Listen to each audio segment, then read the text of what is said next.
అందరూ పాపంతో నిండిపోయినారు. పాపం చేసినా చేయకపోయినా ఆదాము ద్వారా సంక్రమించినటువంటి పాపం ద్వారా మనందరము పాపులమైపోయినాం. జన్మ పాపులు, కర్మ పాపులు, అందరం ఆలోచనలతో పాపులమైపోయినాం.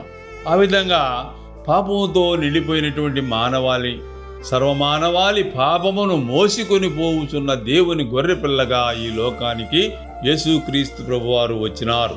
మరి ఎందుకు మానవుడుగా యేసుక్రీస్తు ప్రభువుగా రావాల్సి వచ్చిందంటే, మరి మనుష్యుడు ఈ శరీరముతో పాపము చేసినాడు గనుక ఈ శరీరములోనే పాపమునకు శిక్ష అనుభవించవలను. కాబట్టి యేసుక్రీస్తు ప్రభువారు ఈ లోకమునకు శరీరధారిగా రావలసి వచ్చింది.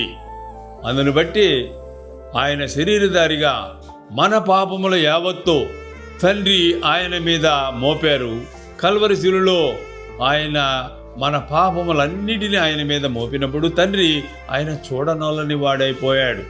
ఆ విధంగా ఈ లోకంలో ఉన్నటువంటి పాపులైనటువంటి మానవులందరినీ విమోచించడానికి, లోక పాపాలన్నిటినీ మోసుకొని పోవు దేవుని గొర్రెపిల్లగా యేసుక్రీస్తు ప్రభువారు ఈ లోకానికి వచ్చినారు.